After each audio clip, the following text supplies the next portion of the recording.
अस्सलाम वालेकुम my dear students. आज हम हेपेटाइटिस बी के बारे में जानेंगे। तो पिछली बार हमने जो टॉपिक दिया उस पर हमने डिस्कस किया जो डिफरेंट हेपेटाइटिस के रिलेटेड वायरसेस है, लाइक हेपेटाइटिस ए है, बी है, डी है या ई है। तो हमने देखा कि the means of modes of infection for this different types of the viruses. और उसके बाद हमने जाना about the structural organisation of these viruses, and then we discussed the etiology and the modes of the infection and the development of problems within ourselves after the onset of the infection of these types of the viruses. But in our today's topic, we will take a further detailed account of the hepatitis B virus only. So, hepatitis B virus, as you already know that जो hepatitis B virus है, it is included in this family known as hepadna और hepadnae virus. Hepadna virus family. जो hepatitis B virus है, आपने ये already जाना हुआ है कि ये डीएनए वायरस है। बाकी जो हेपेटाइटिस ए था, हेपेटाइटिस सी था, ठीक है, या ई था, वो सारे के सारे आरएनए वायरसेस थे क्योंकि उनके अंदर जेनेटिक मटेरियल आरएनए था। लेकिन जो हेपेटाइटिस बी है, इसके अंदर जो जेनेटिक मटेरियल है वो डीऑक्सीराइबोन्यूक्लिक एसिड है, डीएनए एंड नॉट आरएनए। तो ये वायरस जिस फैमिली से बिलोंग करता है, that family is what? Hepadnae virus family और हेपेडिना वायरस फैमिली, ठीक। और जो हेपेटाइटिस बी वायरस है, आपने इसके बारे में और ये जाना कि इसकी जो इन्फेक्शन है वो इन्फेक्शन हो सकती है विया ब्लड ट्रांसफ्यूजन, इजंट इट? इसकी इन्फेक्शन हो सकती है विया ब्लड ट्रांसफ्यूजन। इसकी इन्फेक्शन हो सकती है विया sexual intercourse with the infected person, sexual intercourse, ठीक है। और इसकी जो इन्फेक्शन हो सकती है वो प्रीनेटल भी हो सकती है, यानी प्लेसेंटल और ट्रांस प्लेसेंटल इन्फेक्शन भी हो सकती है। अगर किसी प्रेग्नेंट लेडी में है ये इन्फेक्शन, तो ये इन्फेक्टिंग एजेंट, ये वायरस विया प्लेसेंटा से होके उस डेवलपिंग बच्चे को, एम्ब्रियो को इन्फेक्ट कर सकता है। तो ये ट्रांस प्लेसेंटा इन्फेक्शन भी इसके अंदर हो जाता है, ठीक है। और जो हेपेटाइटिस बी वायरस है, अगर हम उसके स्ट्रक्चर की ओर देखेंगे तो उसका जो स्ट्रक्चर है वो कुछ इस तरह से है कि हमने पहले ही कहा हुआ है कि इसके स्ट्रक्चर में एनवलप मौजूद होता है। बाहर से एक सरफेस होती है, ठीक है, उसके अंदर एक दूसरा कैप्सिड होता है, ठीक है, और उसके अंदर फिर जेनेटिक मटेरियल होता है, ठीक है।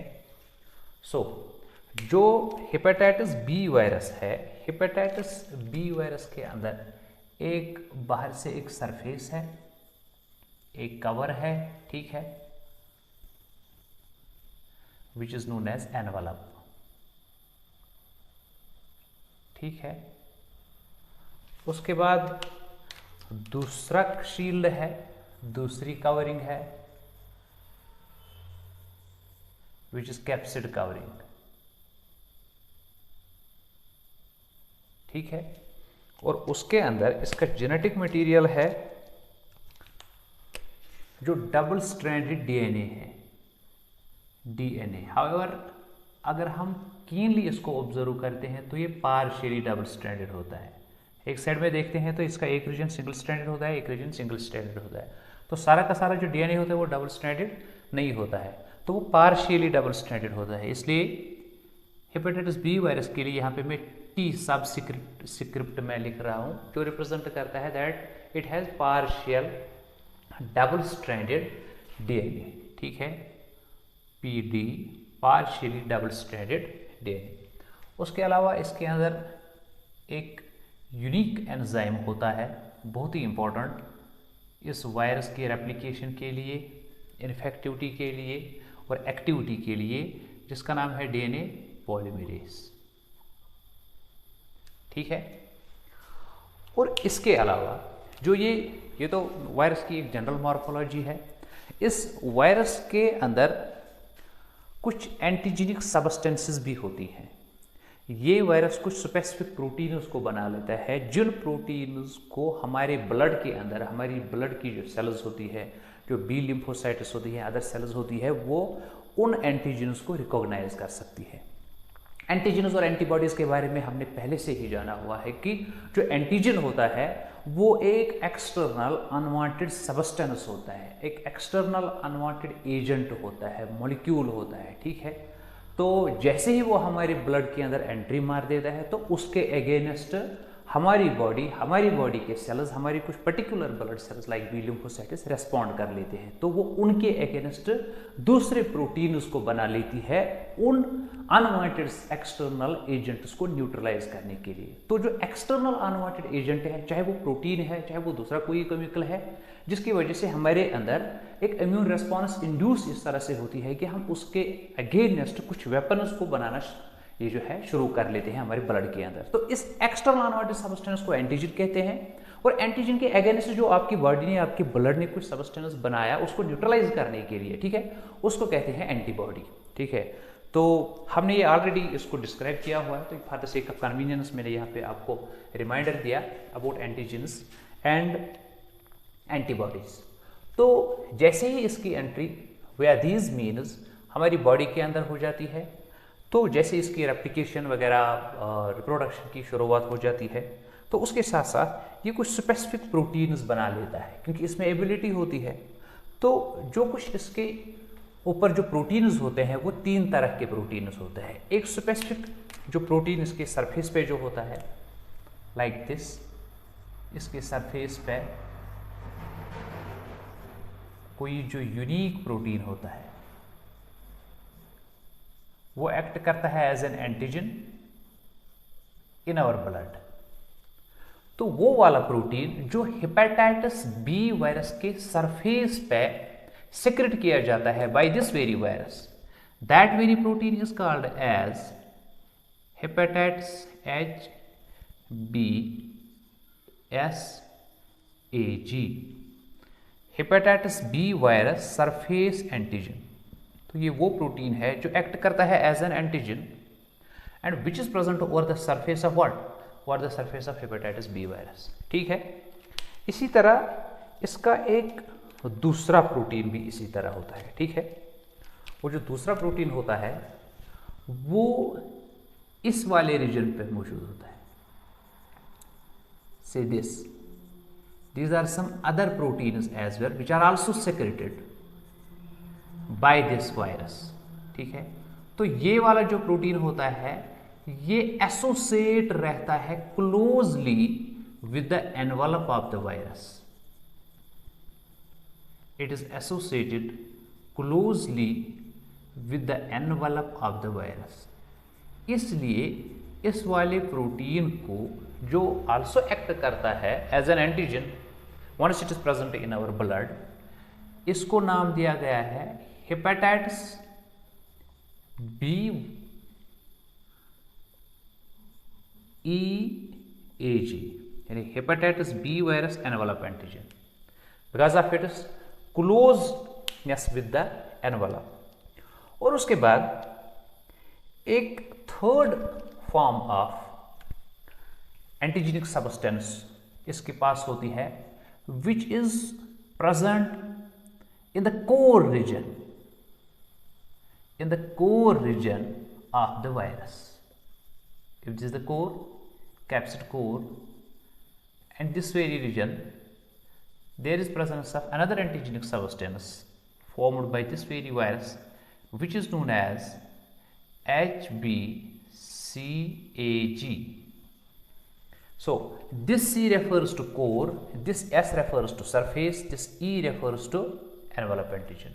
So 3 important forms of the antigens which are present or on the structural content of the hepatitis B virus. They are HBsAg, HBeAg and HBcAg. One among them is on the surface, that is why here S is present. One among them is present on the envelope, that is why E is there. and one among them is present at the core, and that is why it is called as the core. You should remember some clinical correlevances of these antigens with some clinical conditions if a person is infected. You should remember here something about these antigens. Number one, HBsAg.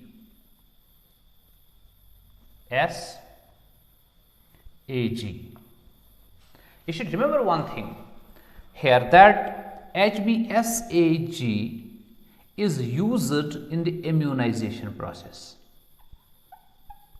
It is used in immunization process.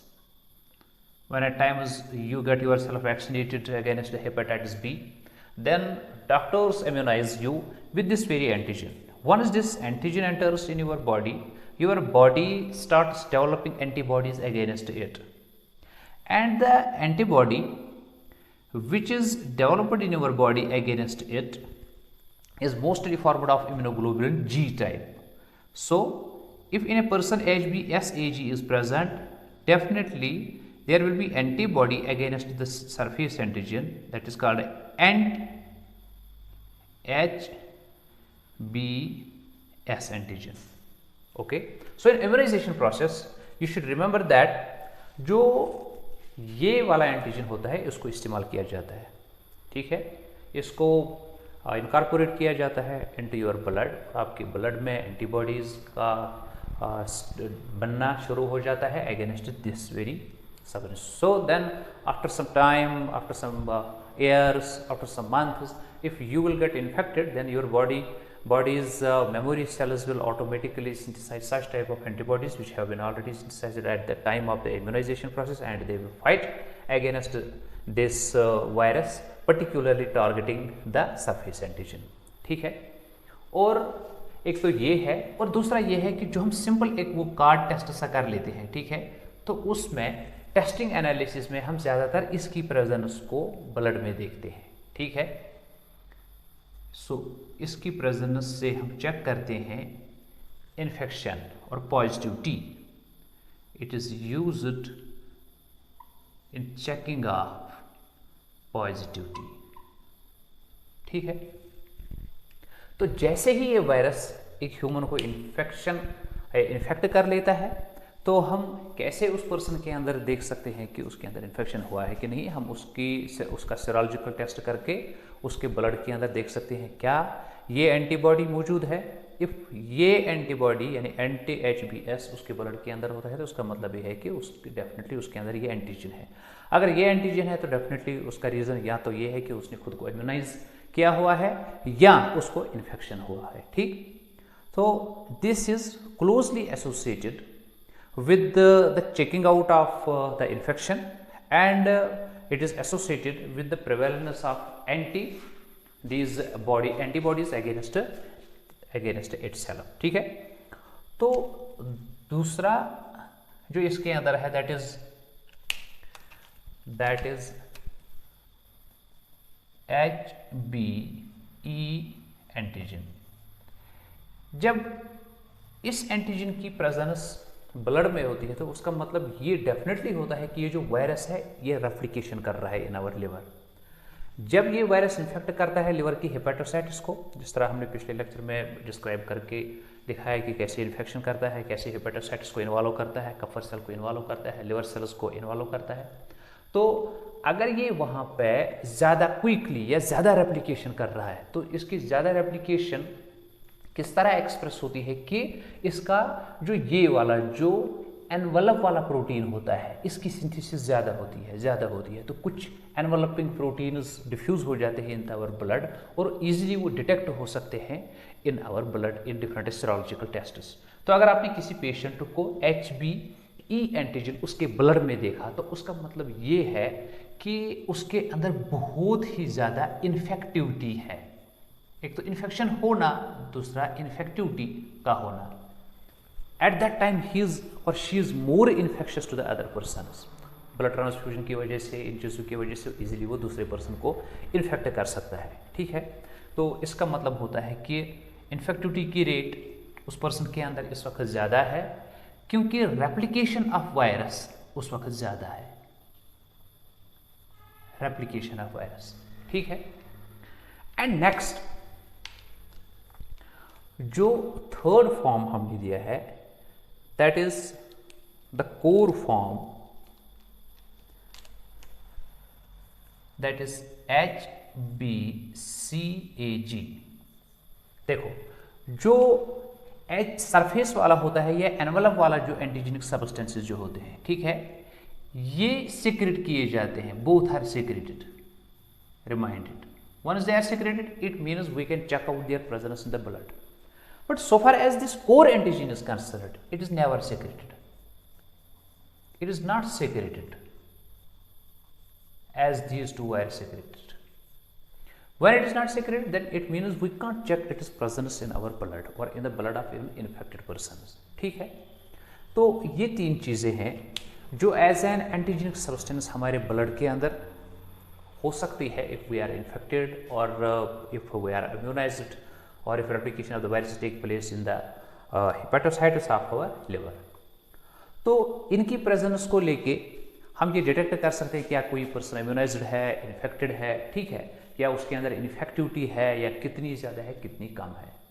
For testing analysis in तीन चीज़ों के साथ साथ हम एक और चौथी चीज़ को भी डिटेक्ट कर सकते हैं, वो है ये, that is this very DNA which is present here, hepatitis B virus DNA.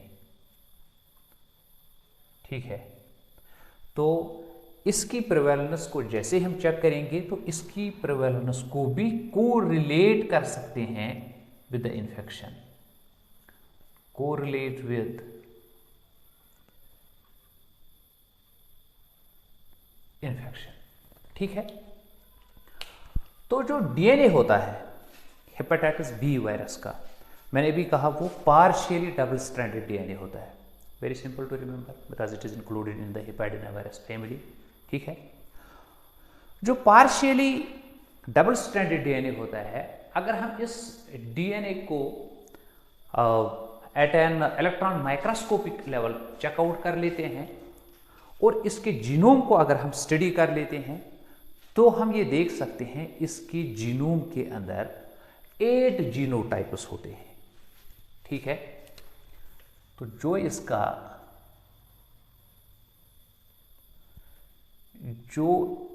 इस वायरस का जीनोम होता है, it is genome consists of 8 genotypes, और हम उन जीनोटाइप्स को कैसे रिप्रेजेंट करेंगे? Genotype A, B, C, D, E, F, G and H. सो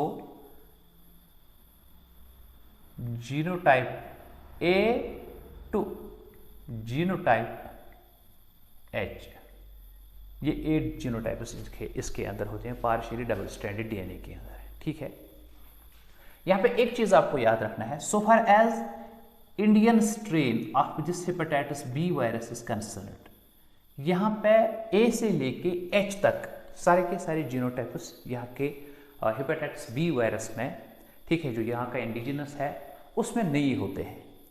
तो इंडियन स्ट्रेन्स में सिर्फ जीनोटाइप ए से लेके जीनोटाइप डी तक प्रेवलेंस होती है, from A to from D. There is no E, no F, no G and no H. ठीक है। However, if there is an Indian who has been traveler to the foreign countries where he might have got infected with the such strains of the hepatitis B viruses which would have been having the E genotype, the H genotype, then it is possible that an Indian can also have such genotypes. But the hepatitis B virus, which is just indigenous to the Indian this geographical region, that strain only contains genotype A to genotype D। ठीक। और जो jeans इसके अंदर मौजूद होते हैं, the main jeans, ठीक है, वो मेन जीन्स होते हैं ऑफ द एस टाइप, ठीक है, ऑफ एक्स टाइप, ठीक है, ऑफ सी टाइप, ठीक है। ये मेन 3 फॉर्म्स होते हैं, ठीक है। और इसके अलावा एक नेक्स्ट फॉर्मेट भी होता है, that is P type. So genes are S, X, C, P. Like the gene S, which is present in this DNA, that is mainly responsible for the synthesis of what? The surface antigen. Similarly, this is responsible for core antigen, and this one is responsible for the synthesis of important this enzyme, that is the DNA polymerase, isn't it? And X is responsible for the synthesis of these substances of the virus, including the envelope antigen. So these are the 4 genotypic formats or genes which are present in the genotype or in the partial format of the partially double stranded DNA of the hepatitis B virus. Now, when a person gets infected, जब एक आदमी को infection हो जाता है, ठीक है, जब उसको इन्फेक्शन हो जाता है तो हम कहते हैं बस that is over, because there is no cure for hepatitis B. Till now in the medical sciences have not developed any medicine, any drug which will work fully against the hepatitis B, and we will cure the person because of the medicines or on the basis of the drugs, because we don't have any cure. Though vaccination is available, but if you are not vaccinated and you have got the infection of this, then there is no cure in the medical sciences. We have some medicine which will decrease the symptomatic conditions, the severe symptomatic conditions of the patient, but we can't cure it with the drugs. So it is better to protect ourselves from doing such acts with which there are chances of getting infection, isn't it? And number second thing, we should get ourselves immunized as soon as possible against the hepatitis B virus. ठीक है, तो जो hepatitis B virus है, मैं कह रहा था जैसे ही इसकी इन्फेक्शन हो जाती है एक ह्यूमन के अंदर, ठीक है, तो हम कैसे डिटेक्ट करें, हम कैसे देख लेते हैं कि उसके अंदर जो सिम्टम्स होते हैं वो डेवलप हो जाते हैं. लास्ट टाइम में हमने देखा चाहे hepatitis A, B, C, D या बाकी तरह के जो हेपेटाइटिस वायरसेस है, जब उनकी इन्फेक्शन होती है तो कैसे वो क्लिनिकल सिम्टम्स डेवलप कर लेते हैं, कैसे वो स्टमक में प्रॉब्लम डेवलप कर लेते हैं, कैसे वो लिवर फाइब्रोसिस में अपना रोल प्ले कर लेते हैं, कैसे वो वायरसेस उनकी इन्फेक्शन या उनके दीज एंटीजेनिक सब्सटेंसेस हमारे ब्लड में, हमारे पोर्टल सर्कुलेशन में, हमारे डाइजेस्टिव ट्रैक्ट में, हमारे हार्ट में या हमारे ब्रेन में या हमारे दूसरे वाइटल स्ट्रक्चर्स में कैसे वो डिफरेंट क्लिनिकल सिम्टम्स को, डिफरेंट प्रॉब्लम्स को डेवलप कर लेते हैं. लेकिन यहाँ पे जब हेपेटाइटिस बी वायरस की इन्फेक्शन होती है तो इन्फेक्टेड पर्सन में फिर जब हम एनालिसिस कर लेते हैं तो एनालिसिस करते करते हम देखते हैं कि उसमें डिफरेंट फेजेस आ जाते हैं. तो उन फेजेस को हम जब डिवाइड करते हैं, जो पहला फेज होता है, ठीक है, once a person gets infected, अगर उस पर्सन में इन्फेक्शन हुआ और इन्फेक्शन होने के बाद थोड़े बहुत सिम्टम्स का डेवलप होना भी शुरू हुआ, तो जो पहला फेज डेवलप होता है तो उसको हम कहते हैं अब इसके अंदर एक्यूट इन्फेक्शन आया. एक्यूट इन्फेक्शन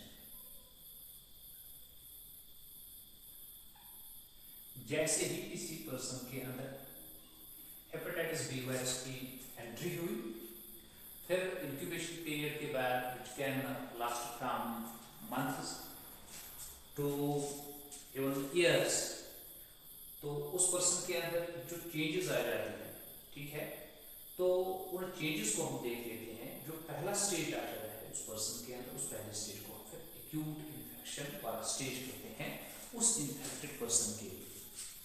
तो उस पर्सन में एक्यूट इन्फेक्शन कैसे हम देखेंगे, उसको हम कैसे हम जानेंगे, व्हेन वो फास्ट सेरोलॉजिकल टेस्ट्स, एंड हम उन सेरोलॉजिकल टेस्ट्स को कैसे करेंगे, लेट्स हैव अ लुक.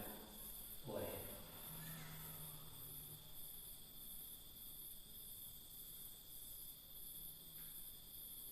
ठीक है, दो चीजों की एनालिसिस के बाद हमें पता चल सकता है, एक तो प्रेजेंस ऑफ एंटीजन एंड दूसरा प्रेजेंस ऑफ एंटीबॉडी. मैं फिर से रिपीट कर रहा हूँ, एंटीजन वो वाले सब्सटेंस होते हैं जैसे कोई unwanted substance in the form of protein, chemical,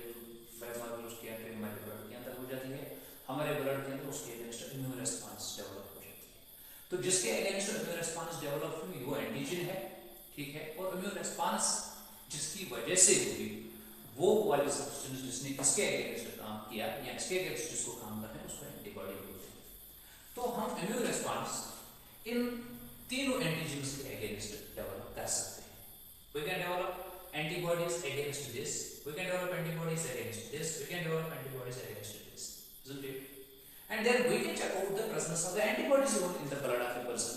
तो जिसको हम फिर correlate कर सकते हैं the infectivity of with the stage of the person with respect to his infection, ठीक है। तो जो acute infection होता है person के अंदर, उस acute infection में उस person के अंदर हम देखेंगे HBs एंटीजन, ठीक है, जब हम उसको सेरोलॉजिकल टेस्ट करेंगे, और हम उसके अंदर देखेंगे HBe एंटीजन, ठीक है, और हम देखेंगे HB, ये जो हेपेटाइटिस बी वायरस होता है उसका डीएनए, ये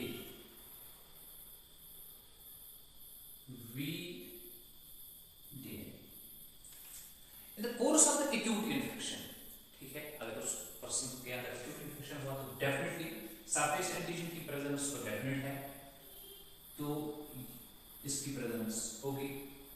जो एनवेलप वाला एंटीजन है वो भी होगा, there will be presence of this envelope, and definitely then there will be presence of this DNA in that very person, ठीक है। और अगर हम उस पर्सन के अंदर रेस्पेक्टिव एंटीबॉडीज का चेकआउट कर लेंगे, ठीक है, तो कौन कौन सी एंटीबॉडी उसके अंदर होगी। एक्यूट इन्फेक्शन है, अभी उस पर्सन के अंदर जो सरफेस एंटीजन्स है अभी उसने उनके अगेंस्ट एंटीबॉडीज नहीं डेवलप की होंगी, तो जो HBs, ठीक है, उसके ब्लड के अंदर ये नेगेटिव होगा, because the person would not be having the prevalence of these antibodies yet in the course of the acute infection, ठीक है। लेकिन जो एंटीबॉडी इसके अगेंस्ट काम करेगा, अगेंस्ट द कोर एंटीजन, ठीक है, तो कोर एंटीजन मौजूद होगा, तो उस पर्सन के अंदर एक्यूट इन्फेक्शन, ठीक है, कुछ ऐसी एंटीबॉडीज हमें देखने को मिलेगी which would have been having the ability of working against this core antigen. So उस पर्सन के अंदर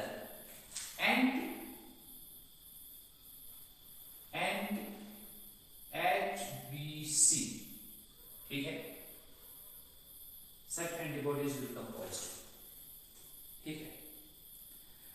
लेकिन there are so many types of the antibodies which work against this core antigenic substance of this very virus in the form of immunoglobulins. You know that immunoglobulins are very types, major types.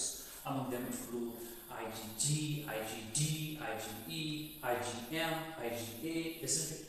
Among such immunoglobulin antibody substances, here in this case, there will be presence of more IgM. Reminder, इसको अच्छी तरह याद रखो, there will be presence of IgM. And now, if you will go and if you will try to detect the presence of antibody which will have worked against the envelope antigen, I already told you that जब इसकी replication quickly हो जाती है, ठीक है, जब इसकी reproduction ज्यादा हो जाती है वायरस की, तो उस रिप्रोडक्शन प्रोसेस में जो एनवेलप वाला एंटीजन होता है उसकी सेक्रेशन ज्यादा होती है। लेकिन अभी तो एक्यूट इन्फेक्शन है, अभी इसके अंदर रेप्लिकेशन ज्यादा नहीं हो रही है, अभी तो ऑलमोस्ट ये डोरमेंट स्टेज पे बैठा हुआ है, तो डेफिनेटली उसके ब्लड के अंदर जब ये जो एंटीबॉडीज होनी चाहिए थी अगेंस्ट दिस एनवेलप एंटीजन, अभी उनकी प्रेजेंस हमें नहीं देखने को मिलेगी। So we will write down here that in his blood anti HBe will be negative. This is the case of what? Acute infection.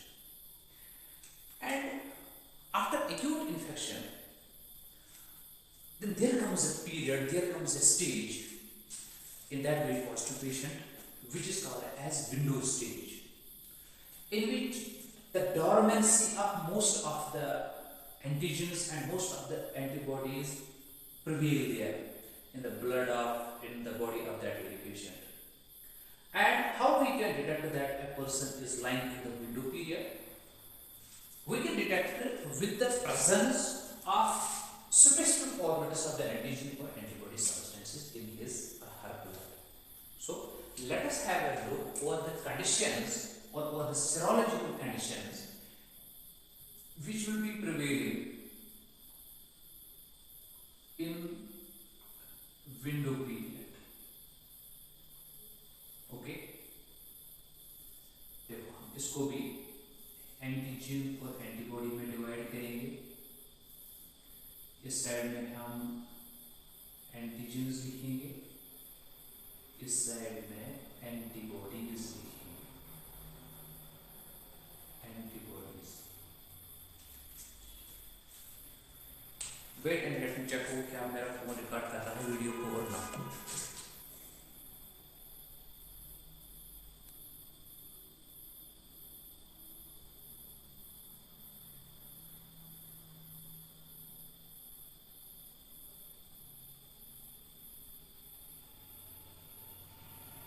G. My video is being recorded. Now, in the window period, let us have a look at the prevalence of different types of the antigenic substances. We will look upon what the presence of this very antigen, what the presence or absence of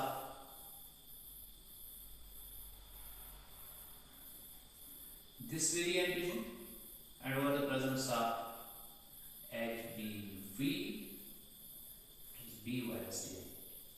ठीक है, तो उस window period के अंदर उस person के अंदर वो विंडो पीरियड है, डॉर्मेंट स्टेज है वायरस का, virus is present there but उसका स्टेज डॉर्मेंट है, अभी वो खुद को एक्सप्रेस नहीं कर रहा है, अभी वो अपनी प्रेजेंस नहीं दिखा रहा है, isn't it? तो उस टाइम में जब वो अपनी प्रेजेंस को शो नहीं कर रहा है तो जो सरफेस एंटीजन होगा it won't be present there. ठीक है, जो एनवलप वाला एंटीजन होगा अभी तो रेप्लिकेशन नहीं कर रहा है तो डेफिनेटली वो नहीं होगा वो वाला एंटीजन। ठीक है, और अगर हम उसके अंदर जो ब्लड टेस्ट सेरोलॉजिकल टेस्ट करेंगे तो उसके अंदर अभी जो हेपेटाइटिस बी वायरस का जो डीएनए है अभी तो इन्फेक्शन तो हुई है लेकिन इन्फेक्टेड लिवर में है, तो सेरोलॉजिकल एनालिसिस करने में हमें इसकी प्रेजेंस नहीं देखने को मिलेगी, so it will also be negative. ठीक है, but what about the antibodies? ठीक है, एंटीबॉडीज को लेके जब उस पर्सन के अंदर पहले से ही अभी अब इस वाले स्टेज में कोई सरफेस एंटीजन है ही नहीं, तो सरफेस एंटीजन के अगेंस्ट जिस एंटीबॉडीज को होना था, जिन एंटीबॉडीज को होना वो नहीं होगी, so there will be prevalence of no anti-HBs.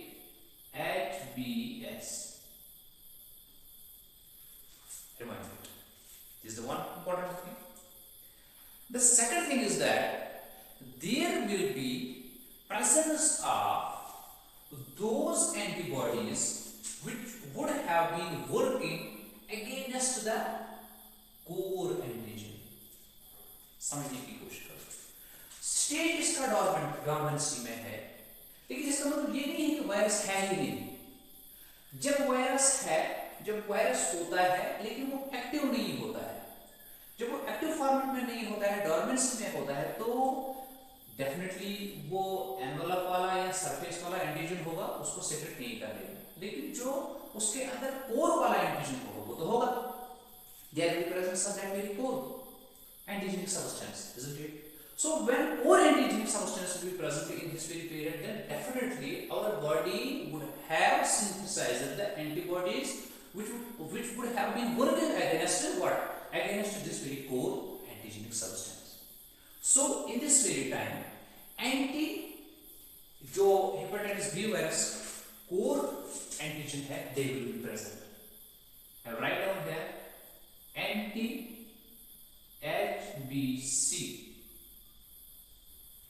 Definitely it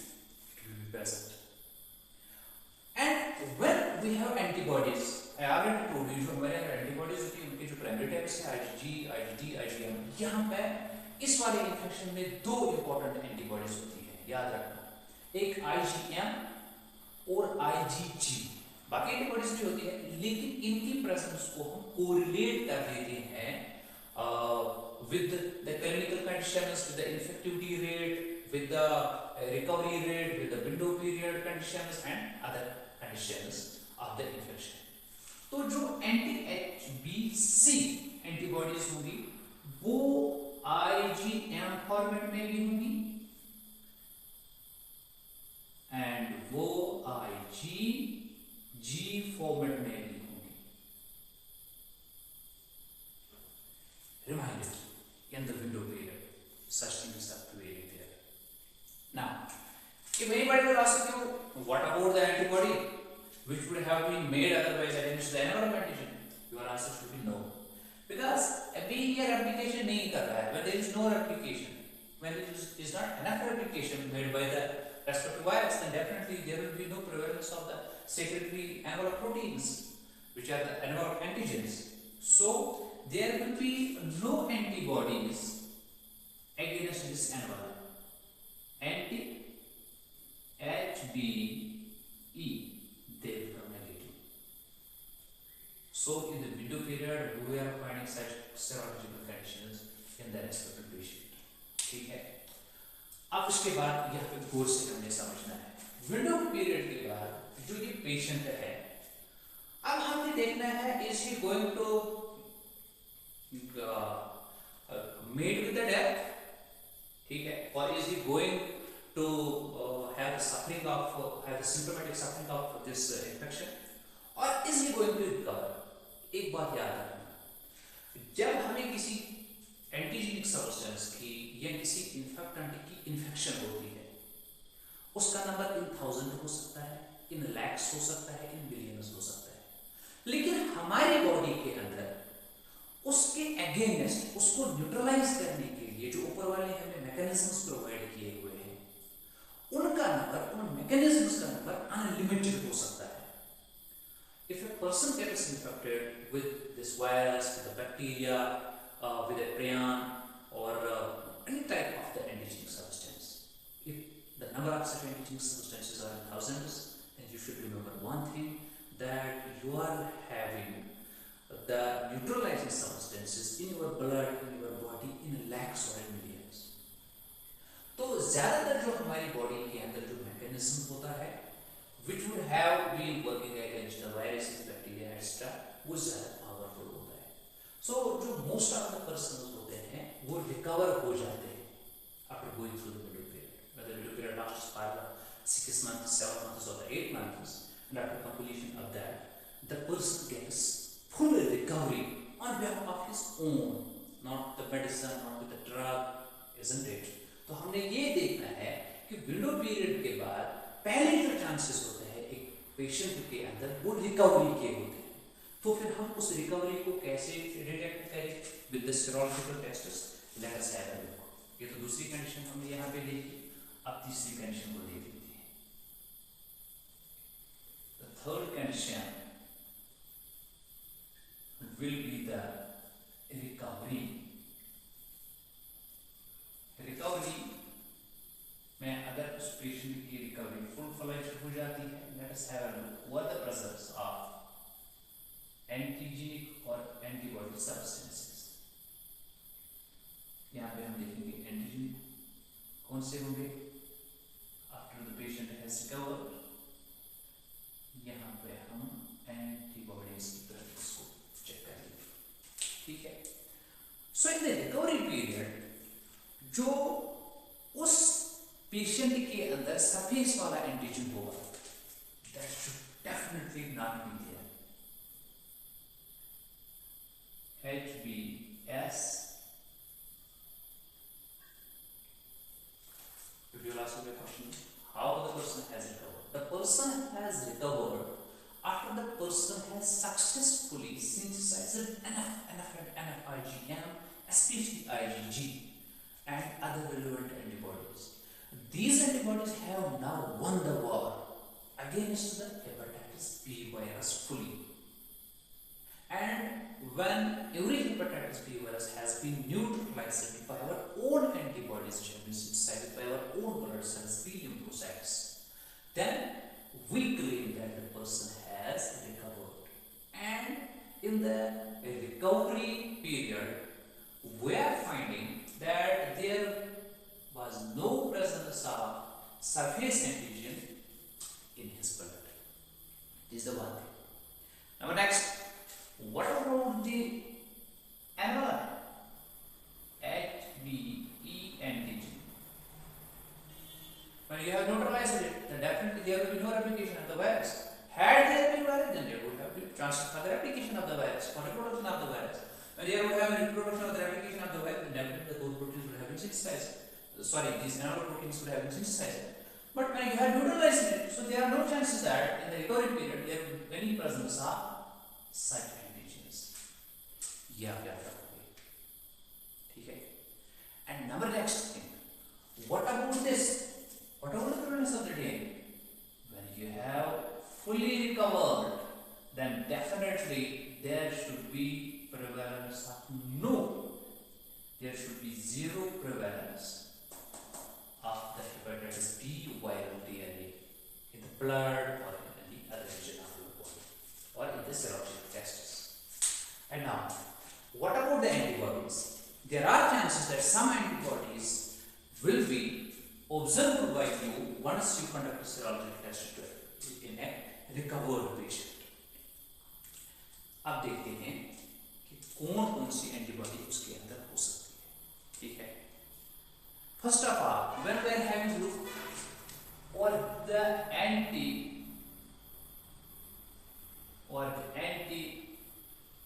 HBS, sorry, or anti-HBS,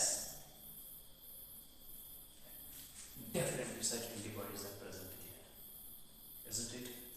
Then, if we are having look over the prevalence of antibodies against the core, these antigens, definitely in that person anti-HBC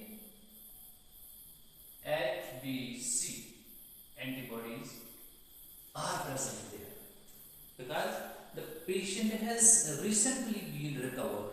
When he has been recovered under the influence or under the presence of such antibodies which have worked against the respective weapons of the virus. ठीक है, तो उसके अंदर जो anti-HBC होंगे वो definitely present होंगे. अब ये किस तरह के ज्यादा होंगे? You should remember here one thing. यहाँ पे आपको IgM नहीं ज्यादा मिलेगा, यहाँ पे आपको IgG फॉरवर्ड वाली एंटीबॉडीज जो होगी वो आपको मिलेगी. ठीक है, तो ये तो रिकवर्ड पेशेंट में ये सेरोलॉजिकल कंडीशन आपको देखने को मिलेगी. अगर पेशेंट रिकवर नहीं हुआ, तो डेफिनेटली वायरस ने कुछ हद तक उस पेशेंट के एंटीबॉडीज के अगेंस्ट जंग जो है जीत ली है. तो जो वो वायरस होगा उसमें रेप्लिकेशन भी होगी, उस पेशेंट में इन्फेक्टिविटी भी ज्यादा होगी. ठीक है, उस पेशेंट में क्लिनिकल सिम्टम्स भी अब ज्यादा डेवलप होने शुरू हो जाएंगे. ठीक है, तो अगर इन्फेक्शन प्रिवेल रहा तो ये जो एक्यूट कंडीशन पहले थी which has been traversing through the window period, the patient will now develop the chronic condition.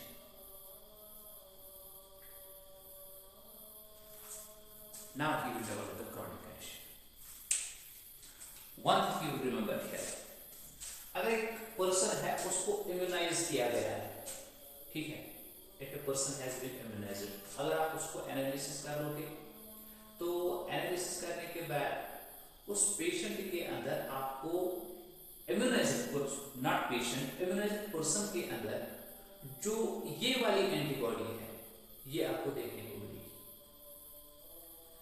In the persons who have been immunised उनके अंदर ये सारी कंडीशन सेम हो सकती है, except this that in that very person there will be presence of anti-HBs antibodies, but in that very person there will be no prevalence of antibodies of this anti-HBC. क्योंकि जब हम एक person को immunise करते हैं तो हम उसको इन्फेक्ट करते हैं विद सरफेस एंटीजन, तो डेफिनेटली सरफेस एंटीजन के अगेंस्ट जो एंटीबॉडी होगी वो उसके ब्लड के अंदर मौजूद होगी। तो इम्यूनाइज्ड पर्सन में इस रिकवर्ड पर्सन से जो डिफरेंट सेरोलॉजिकल कंडीशन होगी वो आपको ये याद रखनी है कि उसके अंदर सिर्फ यहाँ पे ये पॉजिटिव आएगा, ठीक है, बाकी उसके अंदर जो ये वाली एंटीबॉडीज है वो नेगेटिव होंगी अगेंस्ट द कोर, ठीक है। और उसके बाद अब अगर जो एक हम पेशेंट की बात कर रहे थे उसने रिकवर नहीं किया हुआ है, ठीक है, तो वो पेशेंट अब दूसरी स्टेज पे चला जाएगा, what is known as the chronic stage. And in the chronic stage let us have a look what will be the condition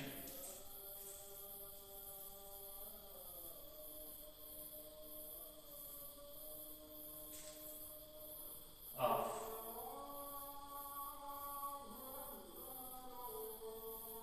antigen and antibodies.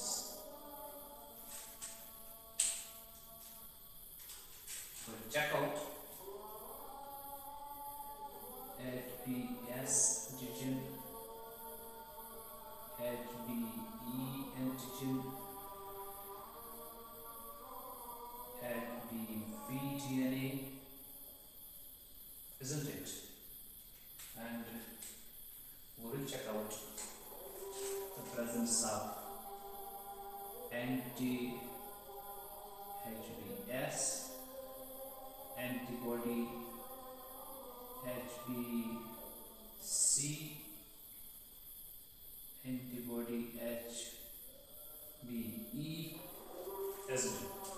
तो क्रॉनिक वाली कंडीशन में मैं फिर से एक बार चेक करता हूँ क्या मैं रिकॉर्ड कर रहा हूँ उसको या नहीं। यस, तो उस क्रॉनिक स्टेज में डेफिनेटली उस पेशेंट के अंदर जो HBS वाला एंटीजन होगा दैट विल बी प्रेजेंट, जो एनवेलप वाला एंटीजन होगा that also will be present because stage is chronic now, the patient not has been in a position to defend himself against these viral weapons. And जो उसके अंदर जो DNA होगा उस hepatitis B virus का, वो genetic load तो definitely होगा ही, ठीक है। अब जब हम उस पेशेंट के अंदर उनकी एंटीबॉडीज की प्रेवलेंस को देखेंगे तो जो सरफेस वाला एंटीजन है उसके अगेंस्ट उस पेशेंट के अंदर तो एंटीबॉडी होगी ही नहीं, क्योंकि उसने ये जंग जीत ही नहीं ली है, has lost this war in this stage, so anti-HBs will come definitely negative, ठीक है। उसके बाद उस पेशेंट के अंदर अगर हम देखेंगे एंटी एनवलप एंटीजेनिक सब्सटेंसेस, ठीक है, जो उस पेशेंट के अंदर is no sorry first we have write down here the core, जो कोर प्रोटीन के अंदर एंटीबॉडीज होंगे definitely they will be present there in that patient, so they will come positive but their presence will be in which format, in IgG, remember it। तो अब इसमें दो condition यहाँ पे डेवलप हो सकती है। जो क्रॉनिक स्टेज होता है पेशेंट का उसको डिवाइड किया गया है into two types. One is the in which continuous replication of the virus takes place in some patients, the patient is suffering from the chronic stage and there is continuity of the replication और the reproduction of the virus, ठीक है, तो उसे कहते हैं chronic replicative type. और दूसरी condition ये हो सकती है क्रॉनिक स्टेज तो है लेकिन इन्फेक्टिविटी रेट जो उस पेशेंट के अंदर होती है इस वायरस की वो ज़्यादा नहीं होती, क्योंकि उस पेशेंट के अंदर एनवेलप के अगेंस्ट एंटीबॉडीज डेवलप होती है। लेकिन फिलहाल हम जो बात कर रहे हैं इस वक्त क्रॉनिक स्टेज की, वो हम इस स्टेज की बात कर रहे हैं, that is the chronic replicative stage, chronic replicative stage, ठीक है। तो रेप्लिकेटिव स्टेज का मतलब ये हुआ कि कंटिन्यूअस रेप्लिकेशन हो रही है। जब कंटिन्यूअस रेप्लिकेशन हो रही है तो इसका मतलब है उस पेशेंट के अंदर कोई एंटीबॉडी नहीं होगी which would have worked against the replicating this antigen, that is the E antigen। so उस पेशेंट के अंदर एंटी HBE वाली जो एंटीबॉडी होनी चाहिए थी वो नहीं होगी. So I will write down here minus. So this is one condition, and let me write down here it was 4A. Now I will write down here 4B for the sake of convenience. ठीक है. Let me write down here another chart. See, here I will write the antigen, here the antibody. Now let us have a look over the antigenic substances. HBS antigen, then HBE antigen, then HBV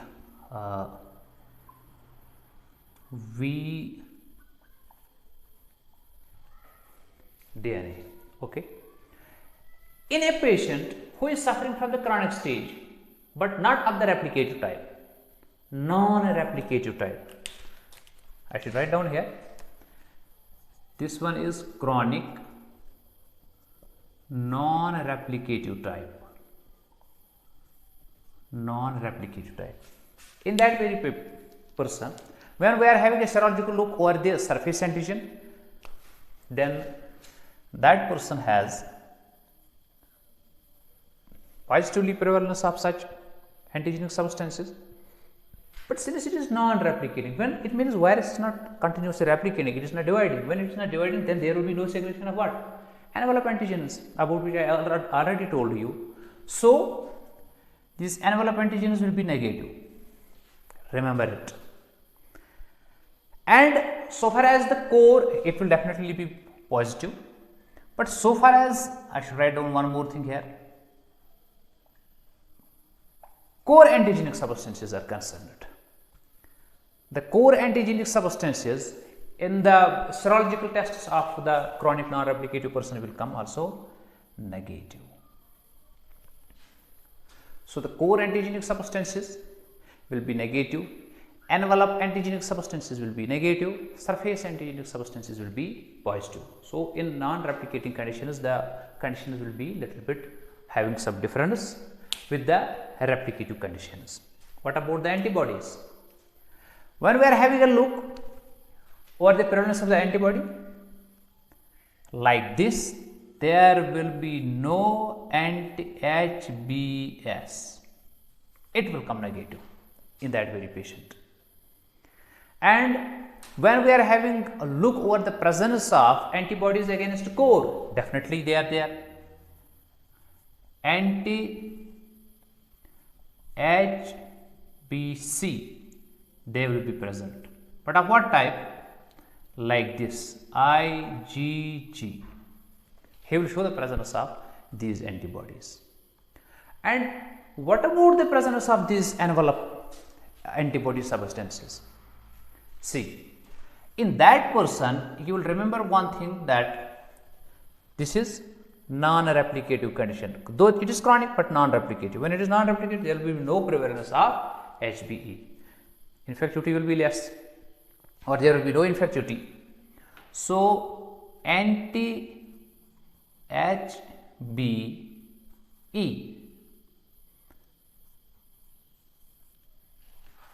will be there. When the person has developed effectively and positively the antibodies which would be working against the envelope antigenic substances, so definitely he will show the presence of these antibodies and absence of these antigenic substances with respect to his serology. With this, we have concluded a little bit detailed discussion over the hepatitis B virus, and after this we will be taking the next disease in our coming lecture, that is the malaria. If you have you are liking my lectures, and if you want to change my lectures to some extent in the way of my expression or through any means, I will definitely be waiting for your good suggestions in the comments. And if you are liking my lectures, I once again request you get my channel subscribed at an earliest, and get benefited on daily basis with respect to all the physiological, immunological and other lectures relevant to your syllabus in the subject of zoology. We will meet in the next lecture, in which we will be discussing the malaria. Till then, stay blessed and goodbye. Thank you.